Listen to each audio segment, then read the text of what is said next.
Shalom à toutes, shalom à tous. Nous sommes aujourd'hui dimanche 17 août 2025 et nous sommes au rendez-vous de la parole de Dieu. Nous sommes au rendez-vous de l'adoration, de la louange. Je veux dire ensemble, physique, je veux dire. Ce matin, nous nous réjouissons de ce que nous commémorons encore une fois, la résurrection de Christ Jésus. Car Christ est ressuscité le dimanche matin. Il y a un constat que nous pouvons noter à travers le monde. Nous constatons que la plupart des nations qui sont détruites dans l'histoire de l'humanité sont des nations qui vivaient dans la dépravation, qui se sont laissées entraîner par la désobéissance. Nous lisons dans la Bible, notamment dans la Genèse, à propos de la génération de Josué, que les gens vivaient comme ils voulaient.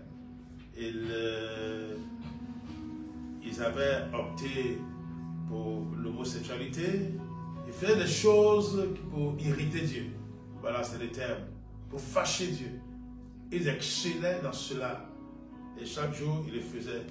Jusqu'à ce que Dieu décide de recréer notre humanité à partir de la famille de Noé.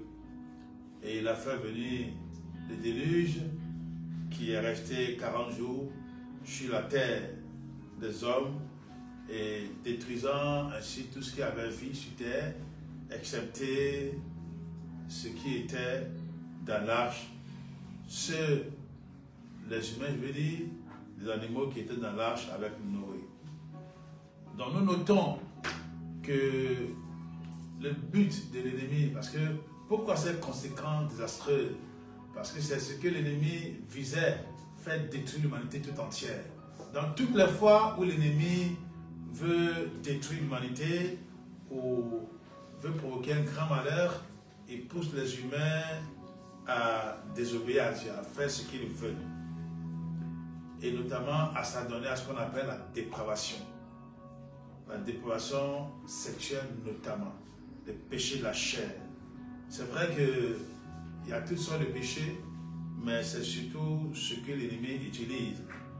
Et nous notons aussi que quand Balaam, ce faux prophète, avait essayé de maudire Israël et qu'il n'a pas pu le faire, il a suggéré au roi Moabite, Balak, il lui a demandé de faire partir vers les jeunes d'Israël, vers les jeunes gens d'Israël, de faire partir vers eux les belles filles, les filles moabites. Et c'est ce qui s'est passé. Quand vous lisez Nombre 25, 1 à 16, vous apprenez, vous comprenez que c'est parce que, justement, Balaam avait raté sa vocation en guillemets.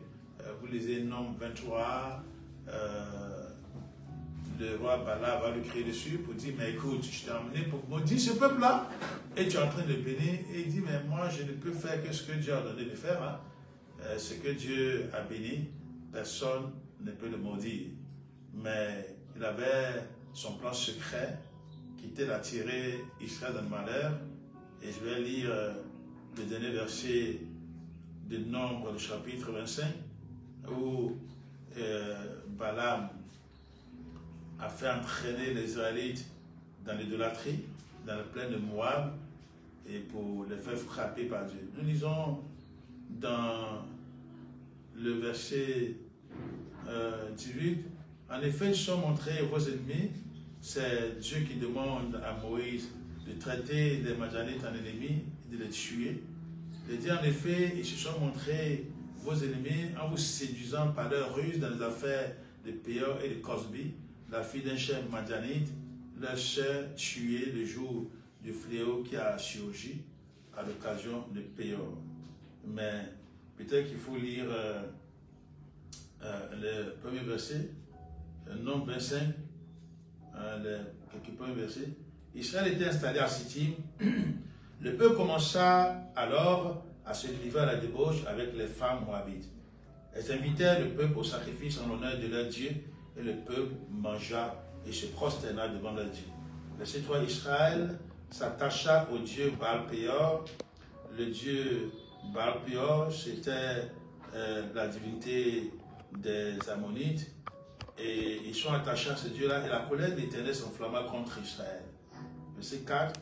L'Éternel dit à Moïse, rassemble tous les chefs du peuple et fais pendre les coupables devant l'Éternel en phare du soleil, afin que la colère ardente de l'Éternel se détourne d'Israël. Verset 5. Moïse dit aux juges d'Israël que chacun de vous tue ceux des siens qui sont attachés à Baal-Péor. C'est ainsi que Phiné a agi afin de congédier le mauvais sort. Donc toutes les fois que l'ennemi a voulu induire le peuple dans l'erreur, il le pousse à pécher contre Dieu. Il le pousse à désobéir à Dieu. Vous avez bien compris, le sujet de ce matin, le sujet d'enseignement est le suivant. L'obéissance vaut mieux que le sacrifice. L'obéissance vaut mieux que le sacrifice. Parce que l'obéissance est la véritable clé de notre bonheur, véritable le Seigneur. L'obéissance vaut mieux que le sacrifice. Nous voyons cela, nous lisons ce verset dans 1 Samuel chapitre 15, le verset 22. L'obéissance vaut mieux que le sacrifice, c'est la partie B de ce verset. Alors, il faut comprendre le sujet de la manière suivante. Quoi que nous fassions, en dehors de la volonté de Dieu, même si nous pensons que cela est agréable à Dieu, cela ne peut pas compenser l'obéissance que nous devons au Seigneur. Aucun rituel, aucun rite, fut-il prescrit par Dieu lui-même, ne peut compenser l'humble soumission à la volonté de Dieu. Aucun rituel, aucun rite, aucune action ne peut compenser, ne peut remplacer l'obéissance que nous devons à Dieu. D'ailleurs, nous allons lire la totalité du chapitre, du passage qui est concerné, 1 Samuel chapitre 15, du verset 18 au verset 23. 1 Samuel, le chapitre 15, du verset 18 au verset 23. Alors, Dieu avait envoyé Saül et les Israélites pour l'extermination de l'Amalécite. Et voilà ce qui est dit au verset 18. L'Éternel t'avait envoyé en disant, va vouer à la destruction ces pécheurs qui sont les Amalécites. Tu leur feras la guerre jusqu'à ce que tu les aies exterminés. Verset 19. Pourquoi n'as-tu pas écouté l'Éternel? Pourquoi t'es-tu jeté sur le butin et as-tu fait ce qu'il désapprouve? Verset 20. Saül répondit à Samuel, j'ai écouté l'Éternel et j'ai suivi la voie où il m'a envoyé. J'ai ramené Agag, le roi d'Amalek, et j'ai voué les Amalécites à la destruction. Verset 21. Mais le peuple a pris le butin, mais le peuple a pris sur le butin les meilleures brebis et les meilleurs bœufs qui devaient être consacrés afin de les offrir en sacrifice à l'Éternel, ton Dieu, à Gilgal. Verset 22, Samuel dit, l'Éternel trouve-t-il autant de plaisir dans les holocaustes et les sacrifices que dans l'obéissance à sa voix? L'Éternel trouve-t-il autant de plaisir dans les holocaustes et les sacrifices que dans l'obéissance à sa voix? Non. L'obéissance vaut mieux que le sacrifice et l'écoute attentive vaut mieux que la graisse de bélier. Verset 23. Oui, la révolte est aussi coupable que la divination et la résistance au Seigneur est aussi fautive que le recours au téraphim. Les téraphim, ce sont des objets de consultation, donc c'est l'idolâtrie en fait. Puisque tu as rejeté la parole de l'Éternel et te rejette lui aussi comme roi. Les compromissions ayant trait à sa volonté, à la soumission à la parole de Dieu, sont en horreur à l'Éternel. Saül tente de convaincre Samuel qu'en réalité, il a choisi des belles brebis et il a choisi aussi de beaux bœufs afin de pouvoir ainsi faire le sacrifice à Dieu. Voilà comment Saül essaie de convaincre l'Éternel. Par l'intermédiaire de son prophète, bien entendu. Voilà, il lui explique que c'est parce que ils ont voulu faire le sacrifice. Mais quand nous avons lu le passage, on s'est rendu compte que lui-même, là, il a dit, c'est le peuple qui m'a poussé à faire cette compromission. Une compromission, c'est l'état de celui, c'est un acte en fait qui consiste à se compromettre, c'est-à-dire à délaisser ce que Dieu veut. Dans le cas de la parole de Dieu, à oublier carrément ce que Dieu veut, et puis à faire ce qui plaît aux gens, à faire ce qui nous plaît, ce qui est dans notre intérêt. Au lieu de combattre en faveur de Dieu pour son intérêt, non, on se dit, mais je vais faire ce que Dieu ne veut pas. En réalité, c'est ce que la conscience, c'est ce qui est dit dans le subconscient. Ici, Dieu, quand on lit la parole de Dieu, c'est vrai que obéir à Dieu, c'est aussi sacrifier des animaux à Dieu, des holocaustes. C'est prescrit par Dieu lui-même.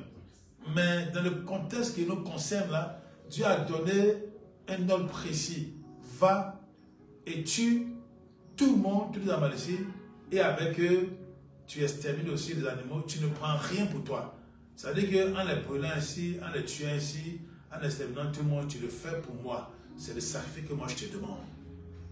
Mais quand Saül est arrivé là-bas, il a changé cela en sa propre volonté. Il a fait ce qu'il a voulu. Il a fait comme si c'est Dieu qui lui avait demandé. Il a fait ce qui lui plaît. Et non pas ce qui plaît à Dieu. Il y a des gens ainsi qui se compromettent ainsi, même dans le milieu chrétien. Il y a des gens qui peuvent dire, bon, mais moi je dois aider tel veuve, tel orphelin, ou telle personne nécessiteuse. Alors, je n'ai pas d'argent, mais je vais prendre un peu d'argent dans la caisse quand même. Je vais détourner de l'argent. Comme ça, au moins, puisqu'il est dit qu'il faut assister les veuves, les orphelins, les personnes vulnérables, les nécessités, bon, donc, Dieu va me pardonner ça. Voilà. Et c'est-à-dire, il n'obéit pas à Dieu. Mais il fait quelque chose en réalité que Dieu a prescrit. Mais en faisant ça, c'est ce qu'on appelle faire des sacrifices. Comme tu trouves que ce que Dieu te demande, c'est tellement fort, alors tu veux au contraire faire ce que tu penses être bon. Ce que tu as fait là, c'est bien, mais ce n'est pas bon. Ce n'est pas bon parce que ce n'est pas conforme à la volonté de Dieu. Donc toutes les fois que nous faisons des choses qui ne sont pas bonnes, c'est comme on m'a rendu le témoignage de quelqu'un, un soi-disant homme de Dieu, qui encourageait les jeunes filles de sa communauté à aller se prostituer. Pas avec n'importe qui, avec des grands, des VIP. Et puis on lui ramenait l'argent.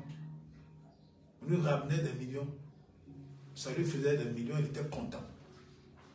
Et pourquoi? Parce que les jeunes filles, après cette dépravation-là, elles venaient lui donner la dîme. Elles venaient lui donner de l'argent, faire des offrandes. Parce que pour elles, bon, Dieu dit de faire des offrandes. Voilà, de pouvoir aider même les gens qui en ont besoin, tout ça abandonne.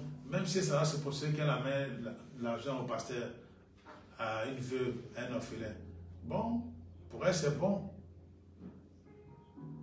Or, tu n'as pas obéi à Dieu si tu fais cela. Parce que ce n'est pas conforme à la volonté de Dieu. C'est un sacrifice. Il est dit que l'obéissance à la voix de l'Éternel vaut mieux que le sacrifice. Dieu aime l'obéissance à sa voix et non des sacrifices qui reposent sur des prescriptions. La compromission là, si tu te compromets, c'est-à-dire en réalité, tu transis sur des valeurs, sur les valeurs des disciples, sur les valeurs des chrétiens. Et ça, Dieu n'aime pas cela. Cela est réprouvé par Dieu. Dans Actes chapitre 5, verset 29, les disciples disent aux autorités religieuses, il vaut mieux obéir à Dieu plutôt qu'aux hommes. Actes chapitre 5, verset 29. Et Joseph, celui qui est parti de la prison au trône, dira à la femme de Potiphar qu'il incitait à pécher contre Dieu. Parce qu'elle sait que cet homme avait une destinée brillante, extraordinaire. Il est appelé à être le puissant gestionnaire de tout en Égypte. Le premier ministre qui avait entre les mains l'économie du pays.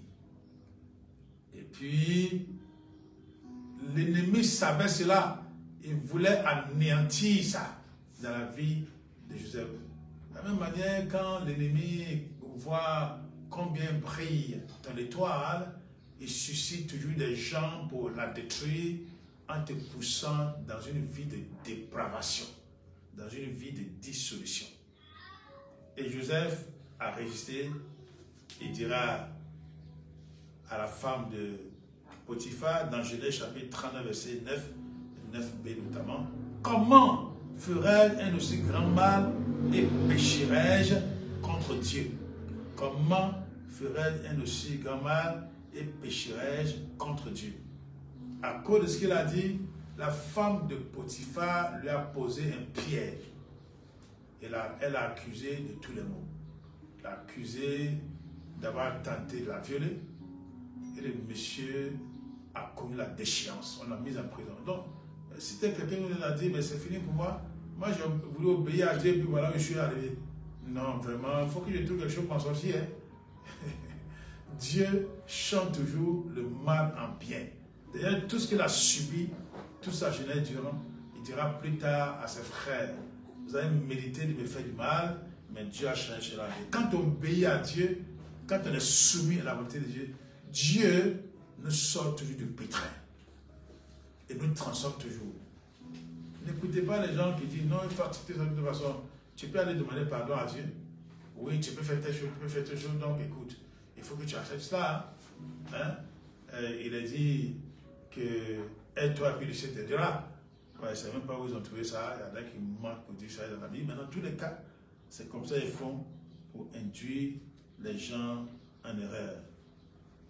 Madame Potiphar avait sans doute promis de l'argent, du matériel.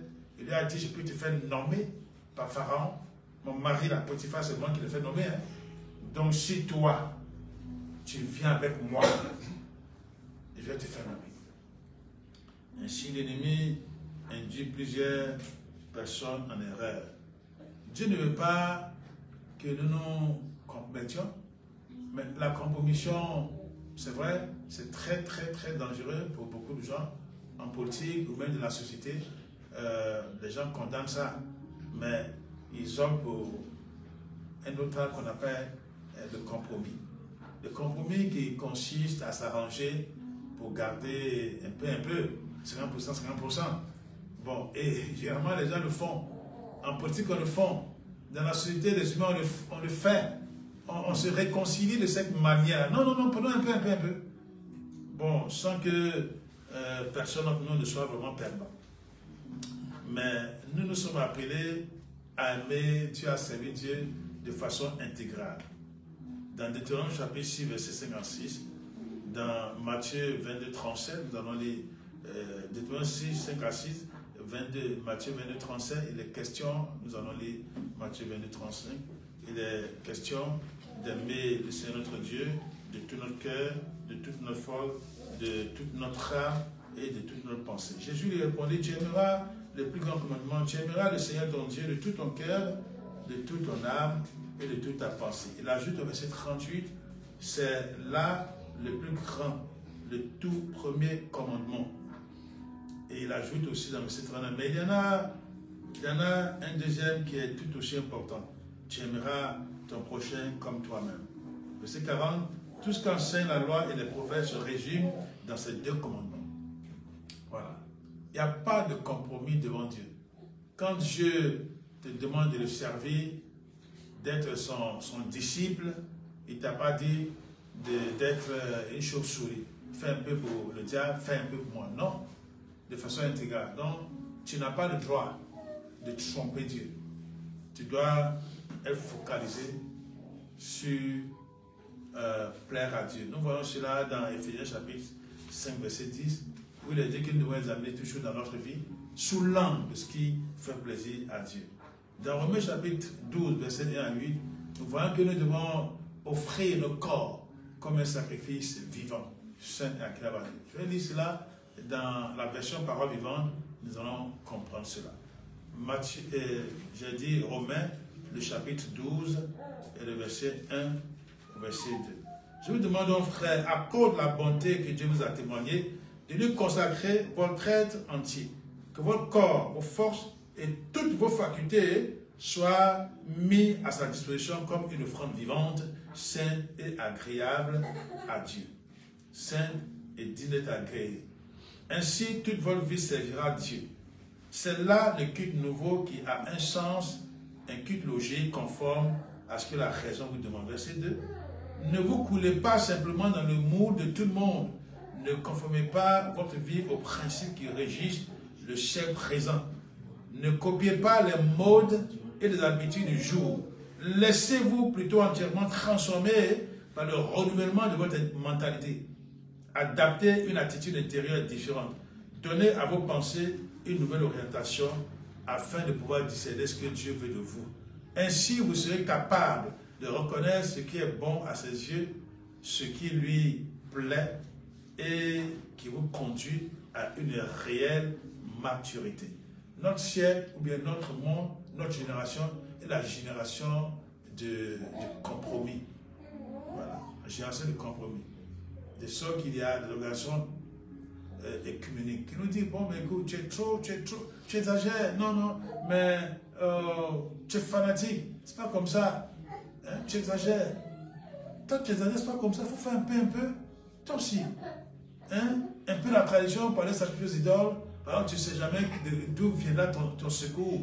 Voilà, un peu de sacrifice. Hein? Nos parents, c'est ce qu'ils ont fait jusqu'à nous ont mis au monde et puis on est devenu des êtres, hein, des personnes. Donc toi aussi, il faut faire la même chose. Mais tu es devenu chrétien. Il est dit que tu dois aimer le Seigneur ton Dieu de tout ton cœur, de toute ton âme, de toute ta force et de tout ton esprit. Donc pas de compromission, ni compromis. Dans 2 Timothée chapitre 2, verset 4, Paul va dire, il n'est pas le soldat qui s'embarrasse des affaires de la vie s'il veut plaire à celui qui l'a enrôlé. Nous allons lire ça encore dans la version parole vivante. J'ai dit 2 Timothée chapitre 2 et le verset 4.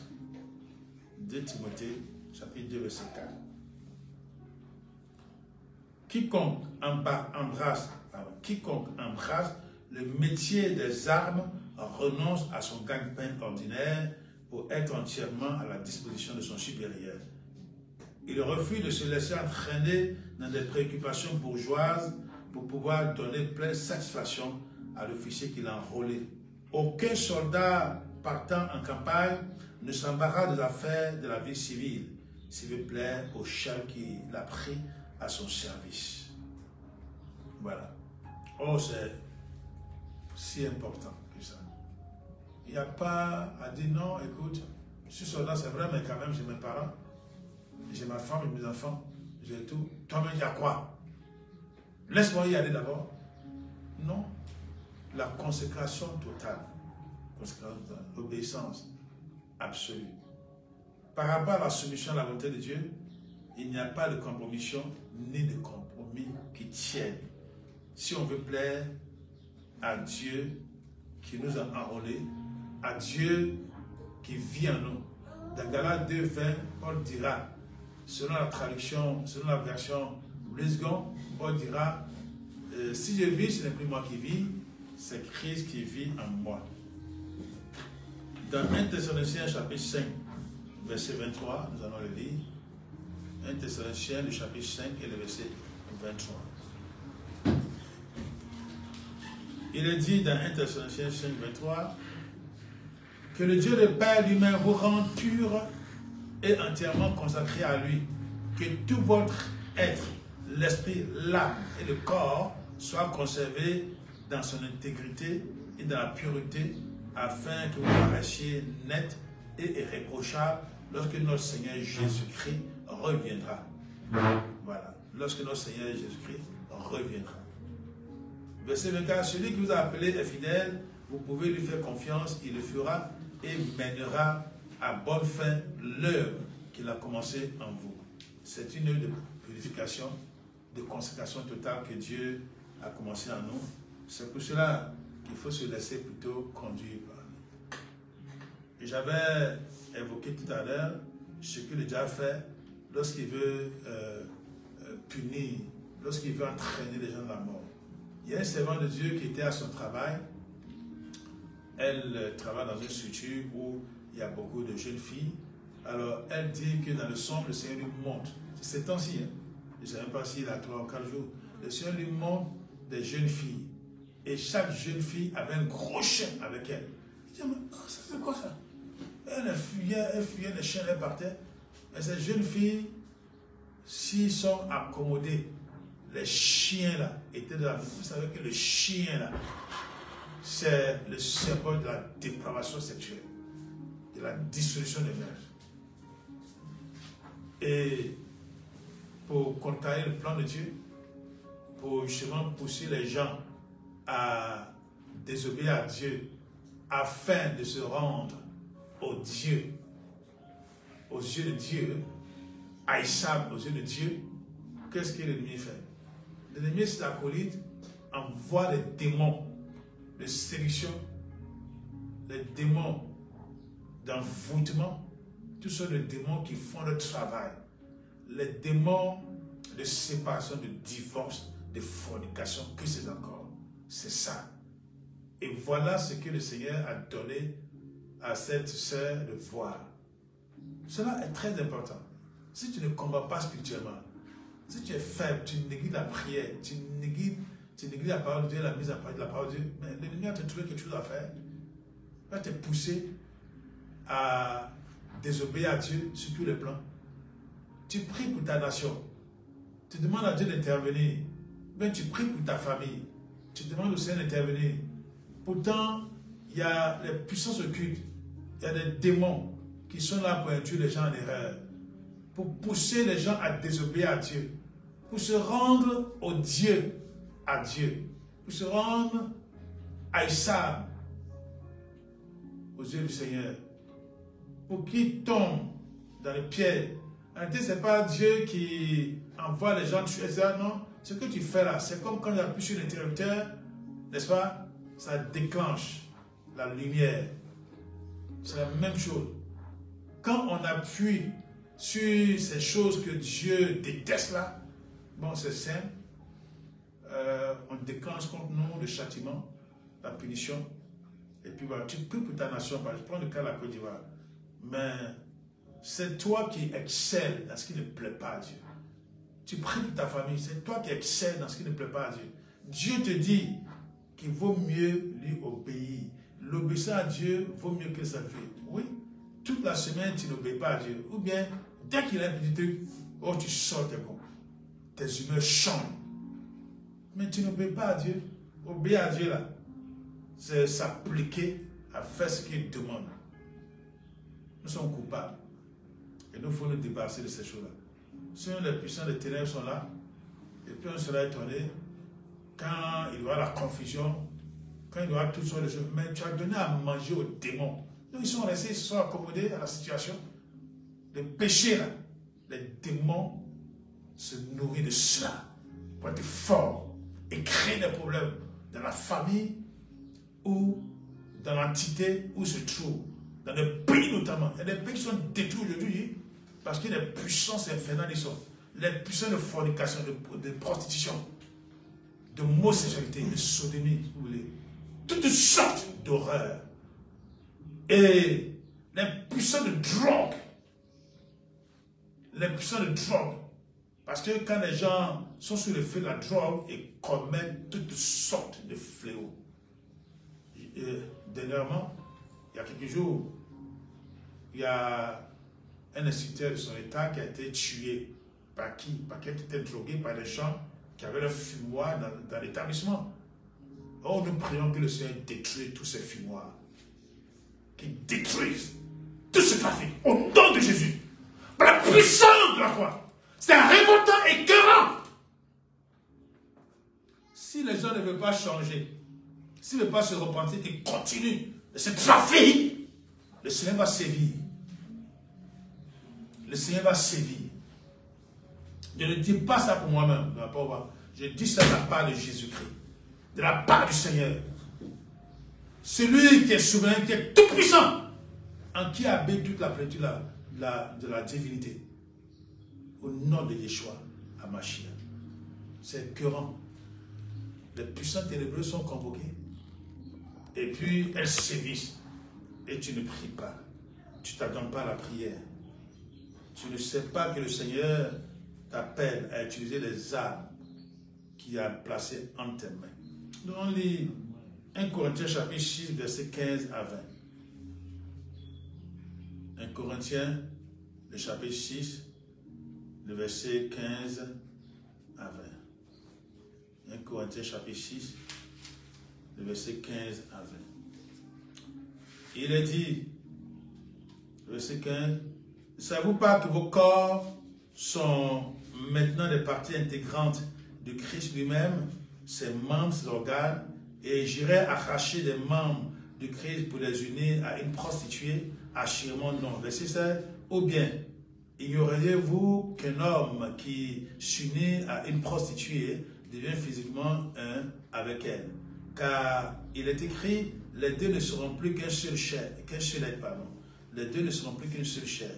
Verset 17, par contre, celui qui s'unit au Seigneur devient spirituellement un avec lui grâce à son esprit. Verset 18, c'est pourquoi fuyez le dévergondage et les unions illégitimes. Tous les autres péchés qu'un homme peut commettre ne touchent pas directement son corps, tandis que celui qui se livre à la débauche introduit le péché dans son propre corps. Verset 19, ou bien, aurez-vous oublié que votre corps est le sanctuaire même du Saint-Esprit qui vous a été donné par Dieu et qui maintenant demeure en vous? Vous n'êtes donc plus les maîtres de votre corps et vous ne pouvez pas en disposer à votre gré. Vous ne vous appartenez plus.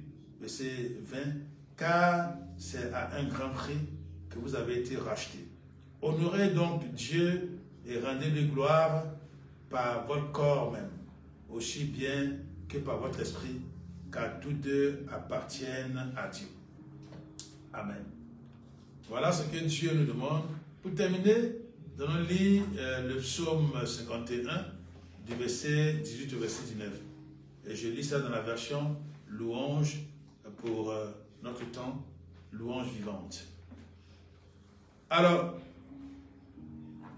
psaume 51, verset 18,